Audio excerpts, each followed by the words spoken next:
Salut à tous, c'est Baptiste, bienvenue dans cette nouvelle vidéo. Dans cette nouvelle vidéo, j'aimerais vous donner 3 clés pour acheter un appartement rentable. Sachez que l'investissement immobilier, pour réussir dans ce domaine-là, vous devez acheter un bien rentable. Un bien rentable, c'est quoi? C'est un bien qui s'autofinance et qui génère du cash flow. Une fois le paiement de toutes les charges, en sachant que vous allez prendre un crédit pour pouvoir financer l'achat de votre bien afin d'utiliser l'effet de levier, eh bien, il doit vous rester de l'argent. L'argent du loyer doit payer vos charges, doit payer votre crédit et doit même vous reverser un plus, un excédent, un cash flow positif, ce qui va vous permettre tout simplement d'augmenter votre capacité d'emprunt, mais aussi et surtout de vous créer une trésorerie et de ne pas avoir acheté une dette, mais d'avoir acheté quelque chose de bien rentable. Donc je vais vous donner 3 conseils dans cette vidéo pour pouvoir acheter un bien très rentable. Mais avant toute chose, abonnez-vous à la chaîne YouTube pour ne rater aucune de mes futures vidéos. Le premier point que je peux vous donner, c'est tout simplement de négocier. La charge du crédit, donc le crédit, voilà, puisque l'on va emprunter le coût d'achat à la banque et les frais de notaire aussi, eh bien, pour pouvoir mettre le minimum possible, c'est celle qui est le plus facilement modifiable. Si vous négociez de 50% le prix de votre bien, eh bien vous payerez 50% de la mensualité de crédit que vous auriez payé si vous auriez emprunté le prix de base. Donc j'espère que vous comprenez bien à ce niveau-là. C'est assez simple en règle générale et la négociation, ce n'est que de l'émotionnel. L'objectif, c'est quoi? C'est de trouver un accord entre vous et la personne qui vend le bien et de trouver le meilleur compromis. Pour cela, eh bien, on doit jouer sur les statistiques. Au niveau des statistiques, on va faire 10 à 12 visites et on va faire facilement, sur une journée, 5 à 6 offres. L'objectif, c'est de trouver un bon vendeur.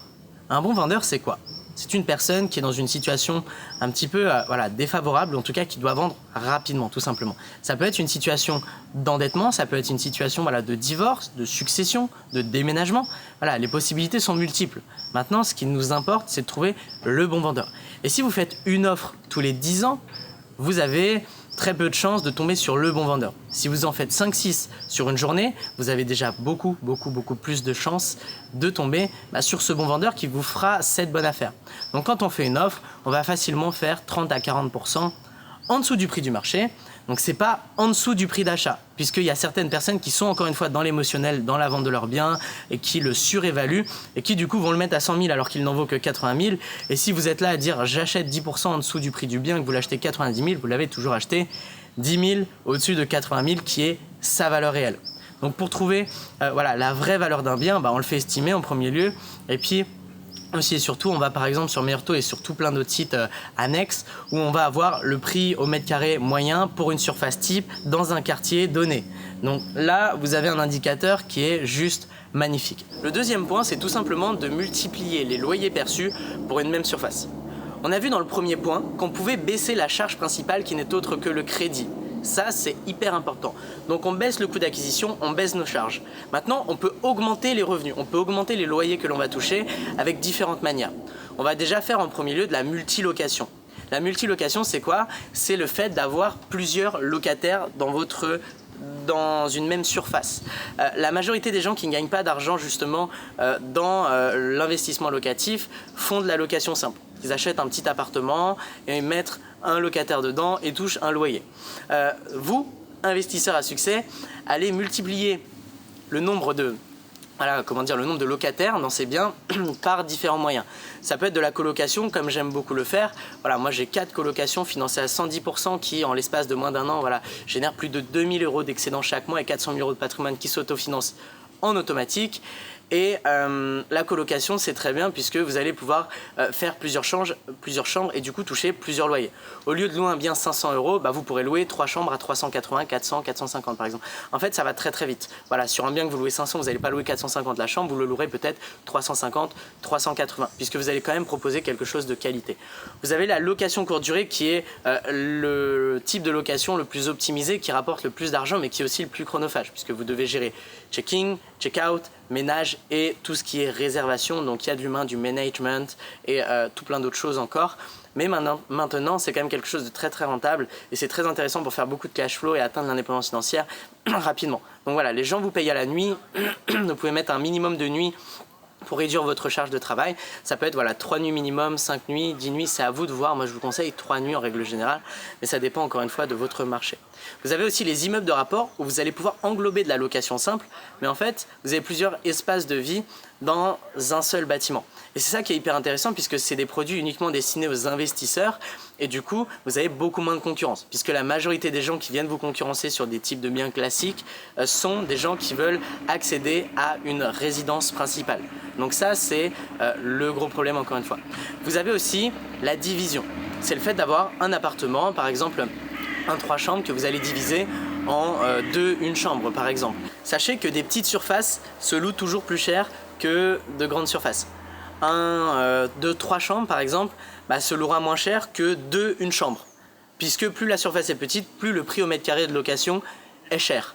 Et c'est ça qui est intéressant. Donc vous pouvez coupler une stratégie de division, où on va diviser par exemple un 3 chambres en une chambre x2, d'accord, à de la location courte durée. Donc vous faites ça et vous louez à la nuitée, en location courte durée. Et vous allez optimiser votre rentabilité et c'est ça qui est incroyable. Donc vous avez beaucoup négocié en amont, et en aval, vous avez optimisé votre rentabilité en faisant de la multilocation et c'est ça qui est hyper puissant. Le troisième gros conseil que je peux vous donner dans cette vidéo, c'est tout simplement de faire attention et d'optimiser votre fiscalité. La majorité des gens se concentrent sur l'achat d'un bien rentable, mais calculent voilà, tout ce qui est charges, taxes foncières, charges de copro ou autres, mais ne font pas du tout attention à la fiscalité. Et la fiscalité peut vous tuer un projet qui était de base très rentable et qui ne le devient pas et qui devient même un déficit puisque vous devez rajouter de votre poche chaque mois pour du coup financer votre crédit et vos charges. Et c'est le gros problème. Donc faites attention à ça, calculez-la en amont, d'accord, par rapport à votre situation personnelle et ce qui est le plus avantageux pour vous, tout simplement. Ce que je peux vous recommander, c'est de privilégier la location meublée et pouvoir bénéficier du régime loueur meublé non professionnel. Et dedans, voilà, dans ce statut, on a 2 régimes. On a le régime micro-BIC et on a le réel simplifié. Le micro-BIC vous permet d'avoir un abattement de 50% sur vos loyers. Vous ne pouvez déduire aucune charge. Et le réel simplifié vous permet de déduire de nombreuses charges, mais vous n'avez pas d'abattement. Donc c'est quand même beaucoup plus puissant que de la location simple. Vous payerez quasi plein pot et ça peut faire extrêmement mal. Donc même si vous avez différents appartements à l'heure actuelle, ça ne vous coûte peut-être pas grand-chose de les passer en location meublée. Et vous pourrez les louer en moyenne à 20% plus cher, ce qui est quand même beaucoup plus intéressant. Donc optimisez votre rentabilité, faites-y attention. Et voilà, j'espère que dans cette vidéo, je vous ai fait comprendre que l'immobilier, ça reste assez simple. Il suffit simplement de comprendre les principes fondamentaux et ensuite de venir creuser. Bien sûr qu'il y a plein de stratégies de négociation, de stratégies pour trouver de bonnes affaires, trouver de bons vendeurs ou autres. Mais le principal, c'est déjà de comprendre ces gros points pour ensuite pouvoir approfondir vos connaissances.